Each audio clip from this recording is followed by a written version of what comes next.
adventure in advance.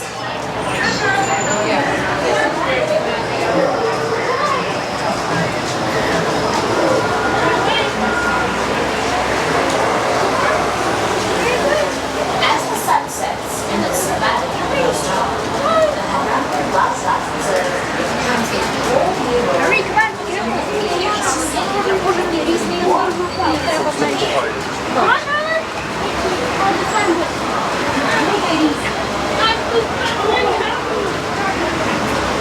The nighttime safari is very different.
Walt's safari tour, you may follow them in the loading area, but you have the carriage or the vehicle with them.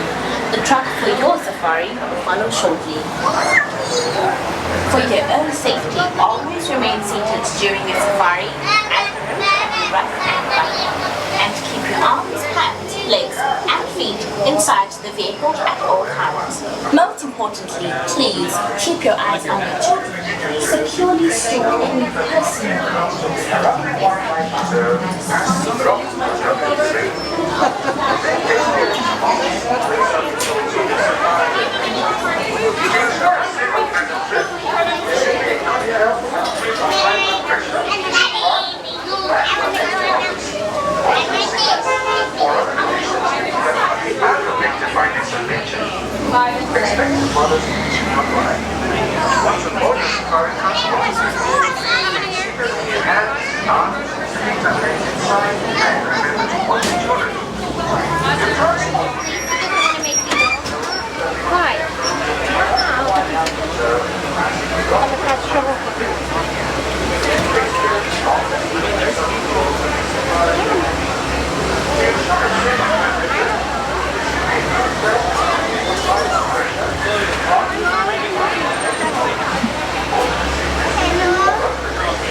Sunset's unawarded, as we say here in Harambe, Twende. Let's go. Alrighty everyone, my name is Cameron. I'm going to be your safari guide out there on the Harambe Wildlife Reserve today. If you look above those heads, you're going to see your animal spotting guide. Probably won't see all those animals out there today, but we usually have pretty good luck. For your safety, we ask that everyone please remain seated throughout our safari and keep those hands, arms, feet, and legs inside this vehicle at all times. This first area of the reserve that we're about to head into is known as the Little Aturi Forest.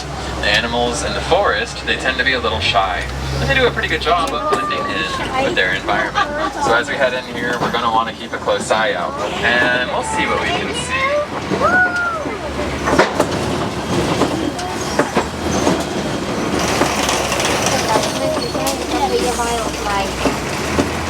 Now it looks like we'll see an animal right off the bat in the forest. On the right hand side is a dark brown animal with striped hind legs. It is the okapi. Because of the okapi stripes, lots of people think that they're related to zebra, and they're actually the only known relatives of the giraffe. Like a giraffe, they have a very long prehensile tongue. So long they can lick their own eyeballs. And it being prehensile means they use their tongues to grab things like leaves out of trees. Okapi are very rare and sadly critically endangered animals. They weren't even discovered by Western civilizations until 1901. And even then, okapi weren't photographed in the wild for the first time until 2008. Now, we are going to see a pretty large animal hanging out in the forest today. Coming up on our left-hand side, we're going to see a black rhino. Now the black rhino is a smaller subspecies of rhino. They can reach a weight of 3,000 pounds and run at 35 miles per hour. Now sadly, there are only about 5,000 left on the planet, and that is due to poaching. What's going to separate a black rhino from other subspecies is they have a prehensile upper lip. So just like how the okapi has a long tongue it can use to grab things, black rhino have a long upper lip they can use to pull grass up by its roots and then eat it. Now on the hill to our left are going to be the bongo, the copper animals. The bongo are known as the ghosts of the forest because they're hardly ever seen. So if you spot one hiding back there, now you can say saw a ghost while you're on Kilimanjaro Safaris. The tan deer-like animals with them are the greater kudu, all females. You can tell because they don't have any horns. Only male greater kudu grow horns. But you know what? We are going to go ahead and leave the little Aturi forest now. And it looks like we are approaching Safi River.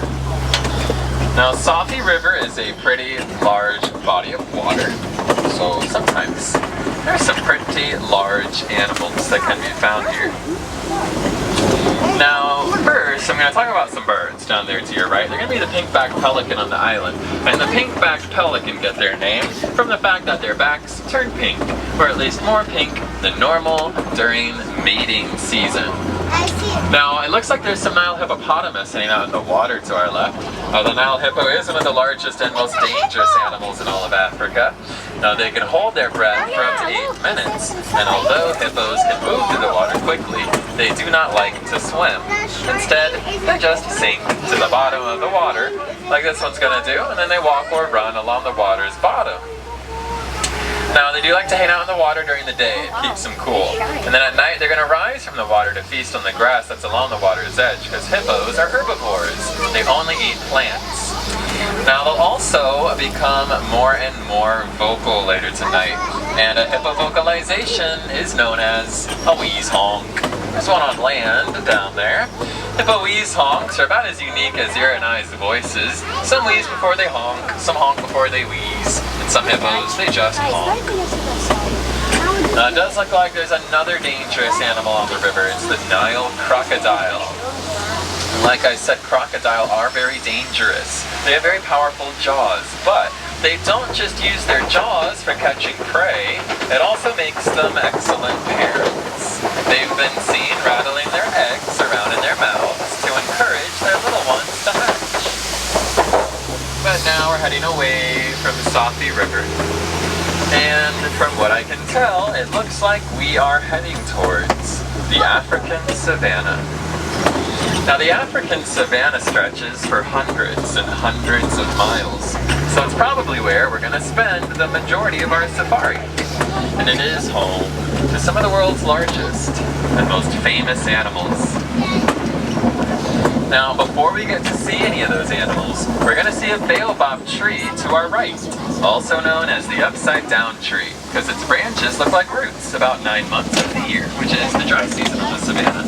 For a baobab tree to be the size of the one that we just saw, it does have to be over 1,000 years old. A giraffe. Yes. They're actually giraffes.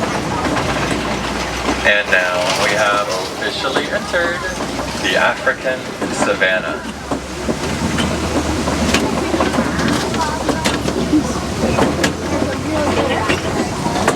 Yeah, this is how a giraffe talks. Oh, butterfly! Now it looks like the first animals we're going to get a good look at here on the savanna are going to be some big cows with some big horns on their heads up ahead. They'll be the Ankole cattle. Now, they're also known as the Watusi cattle, and that's for the Watusi tribe in Africa, which domesticated them. They're going to be one of the only domesticated animals that we get to see today on the reserve. We're going to get nice and close to, it looks like 3 of them at least up ahead here. The big horns they're going to have on their heads are hollow, so they're not very heavy. They're only about 5 to 10 pounds. But their horns are comprised of a honeycomb-like structure that's going to circulate blood to the top of the cow's heads, which is how they stay cool in the savanna heat. Helps regulate their body temperature. Now, these cows aren't used for dairy or for meat like cows we might think of or used for. Instead, they were a status symbol, a symbol of wealth among certain tribes in Africa. And they're actually given out as dowries for marriage back in the day.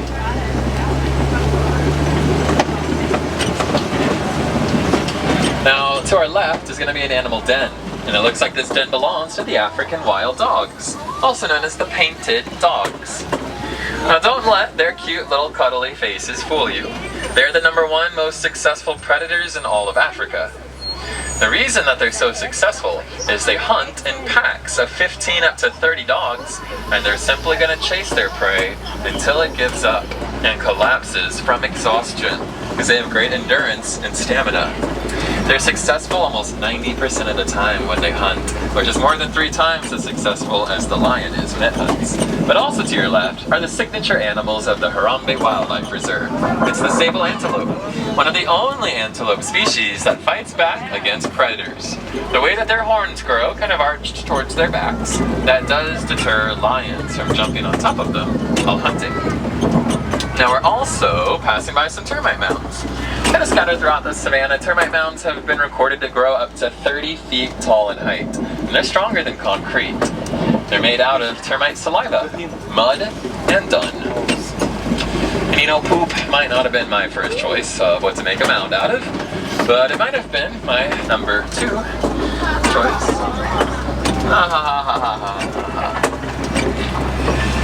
Now, you might have already been noticing all the tall fellas out and about on the savannah. There's a whole bunch of Maasai giraffe out today. And what separates Maasai giraffe from other subspecies is their messier, darker colored spots that they have on their coats. We'll get a little bit closer to some of them in a moment or two here. It looks like a whole tower is going to be out and about today, which is what a group of them is known as, a tower of giraffe. Now, the giraffe is the tallest land mammal on the planet. They can reach heights of up to 20 feet tall. Now, whenever a baby giraffe is born, babies are born at 6 feet tall, and they can stand up within the hour of them being born. Now, a giraffe's favorite thing to do throughout the day is to eat, like the one to our left is doing. In fact, they're going to spend about 16 to 20 hours every single day just eating. Doesn't leave lots of time for much else, so they're only going to spend about 30 minutes a day sleeping. They only sleep for a few minutes at a time, and when giraffe finally do sleep, they prefer to sleep standing up with their eyes open. Behind this giraffe to our right, if you see those little fellas that kind of look like s'mores, they're the springbok. They're one of the top 10 fastest land mammals with speeds of 60 miles per hour. They can also jump 13 feet in front of them and 6 feet in the air with a single leap, so they could hop right on into the truck and join us on our safari if they really wanted to. We're also going to see some dark gray animals to our right. They're going to be the wildebeest. The wildebeest make one of the largest land migrations, with up to 1.5 million of them that have been seen migrating together at one time. They also get their name, wildebeest, from an Afrikaans word that literally translates to, can maybe guess what wildebeest might translate to? It's a bull. I think I heard it. That's right, wild beast. Wildebeest, wild beast. There's a couple more giraffe coming up to our left, of course eating, like always here. As it eats, occasionally you might be able to see their prehensile tongue that they share with the okapi go in and out of their mouth. Now, fun fact, they say for about every foot of giraffe, they have about 1 inch of tongue. So about a 20-foot giraffe is going to have about a 20-inch tongue inside its mouth. One more to your right. Walking away there.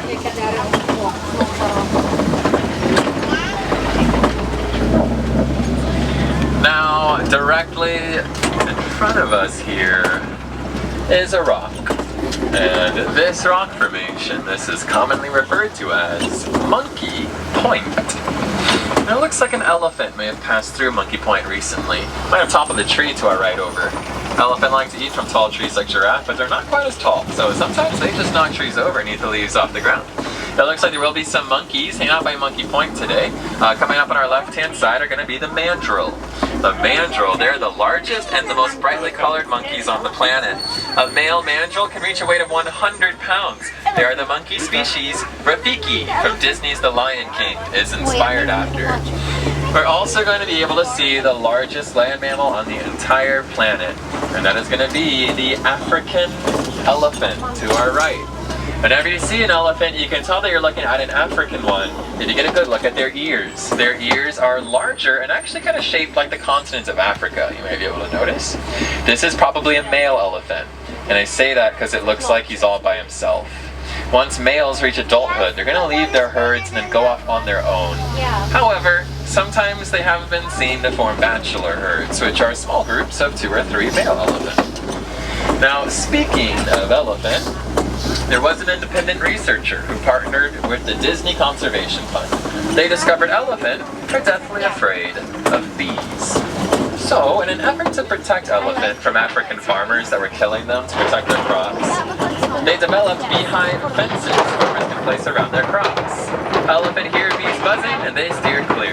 That protects elephant from the farmers, protects the farmers' crops from the elephant, and gives the farmers a free supply of honey. So it's a win-win for everybody. They did at first try to just put speakers up that play buzzing noises, but elephants are very intelligent, so it didn't take long for them to figure out those were fake bee noises. So they had to implement real, what are known as living fences. Looks like some elephant passed through here. One of the ways I can tell are the tusk marks in the clay, mostly to the right. Elephant like to dig their tusks in clay like that. They're going to gather the clay up and then they'll eat it. Them eating clay is kind of like their version of them taking their daily vitamin. Clay is filled with rich minerals, which helps keep the elephants healthy. From the one we saw a moment ago, if you notice some tusks protruding from its face, elephant tusks are made out of ivory, and both male and female elephant grow those tusks. Sadly though, that does make both male and female elephant targets of poaching.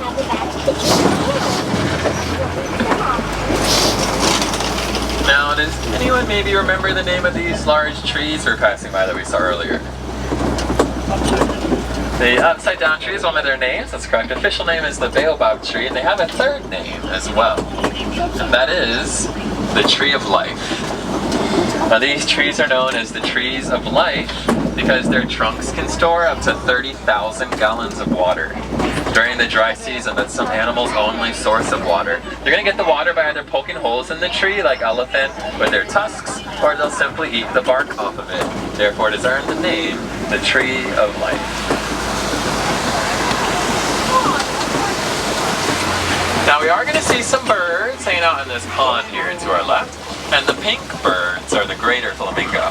The greater flamingo, they're the largest and lightest in color of the flamingo species. They're hatched gray, but after about a year of them eating their favorite food, which is brine shrimp, the young gray flamingo eventually do begin to turn pink. And a group of flamingo, like the group that you're seeing there to your left, that's known as a flamboyance of flamingo. It's for their flamboyant pink color. I see a gray one right here. Now it does look like there's going to be some more large animals. They'll be greeting us in this next part of the savannah. Coming up on our left hand side, we're going to be able to see mama and their baby, white rhino. Now, white rhino are a larger subspecies of rhino compared to the black we saw earlier. They can reach weights of 5,000 pounds compared to the black rhino's 3,000, but still run at 35 miles per hour like the black rhino do. Now, the horns in front of their faces are not made out of ivory like the elephant tusks are. Rhino horns are made out of keratin. That's the same material our hair and fingernails are made of. So it's like they have a big fingernail growing right out of their face. Now, white rhino are also more social. They do like to hang out in groups, known as crashes. A crash of rhino is a group of rhino. And the muddy area there to our left, that's a favorite hangout spot for them. They love to roll around in mud wallows like that and coat themselves in that mud. And so they stay cool in the Savannah heat. They do have an older coat of mud on them right now. Now, I do believe we're also going to see the fastest land mammal on the planet. To your left is the cheetah. There's one walking towards us and one emerging from the back, and then one right behind these rocks. Now, cheetahs can reach top speeds of over 70 miles per hour, and cheetahs can go from 0 to 60 miles per hour in only 3 seconds. Now, cheetahs do have non-retractable claws. Their claws are always out, even when running super fast. There's some more walking around here to our left as well. They're also the only big cats that'll hunt during the daytime, so they don't have to compete with bigger big cats like lions at night. And while cheetahs can't roar like other big cats, they can purr, meow, chirp. They're like big house cats, but super dangerous. Now, this rock formation up ahead here, this is known as a kopje. The African savanna is littered with kopje, and there is a particular animal that likes to hang out around kopje. And if you look to your left, it's a lion. A male lion. And you can tell that he's a male because of the bushy mane wrapped around his neck. If it looks like he's just lying around right now, it's because lions are largely inactive most of the day. Their daytime vision's about the same as ours. Their nighttime vision, though, is 6 times greater, and they do most of their hunting at night. It's actually not the lazy male who does the hunting, though. It'll be the female lions. The male lion's responsibilities fall on defending their territory, and cubs or pride from any threats. The female is up there with them on the left-hand side. Now, they do have the loudest roar out of all the big cats. If they were to roar as loud as they could, it could be heard up to 5 miles away. And they are the only big cats that hunt as a part of a team within their pride. Does anyone maybe know what the Swahili word for lion is?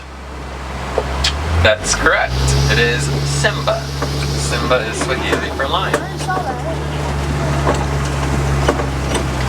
Now, it looks like we're about to pass by some warthog burrows. We'll see if any warthogs are out and about right now. There's actually behind the plants here to our left, a few of them walking around. Warthogs are going to grow 2 different sets of tusks. They're going to grow a big curvy set that they dig these burrows with, and then a smaller set will grow underneath that sticks straight out that they use for defense. They are surprisingly nimble. They can run at 35 miles per hour like rhino, but whereas rhino gallop like horses, when they run, warthogs bounce, where their tail's sticking up in the air, like how Pumbaa would run in Disney's The Lion King. It looks like, oh, excuse me, one of the ostrich just laid an egg here on the right-hand side. It's a freshly laid egg right there that she's messing with. The ostrich here are the fastest 2-legged animals and running birds with top speeds of 40 miles per hour. They do have wings because they're birds, but they don't allow them to fly. They act like propellers, which assist in changing direction when running fast. Fun fact, their eyeballs are larger than their brains.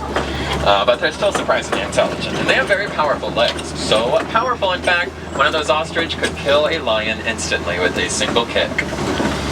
But now we're heading away from the African savanna. And it looks like we're heading into what's known as the Magadi Glen. The Magadi Glen is where the warden has set up his warden's post on the edge of the reserve. That means we should be able to see the warden's Nigerian dwarf goats. Now, Nigerian dwarf goats are very popular in Africa, both as pets because they're super cute, and as dairy animals. They produce really sweet and high protein milk. They stand at 2 feet tall, have their little pot bellies, their 4-chamber stomachs they have to help them digest lots of the stuff they eat.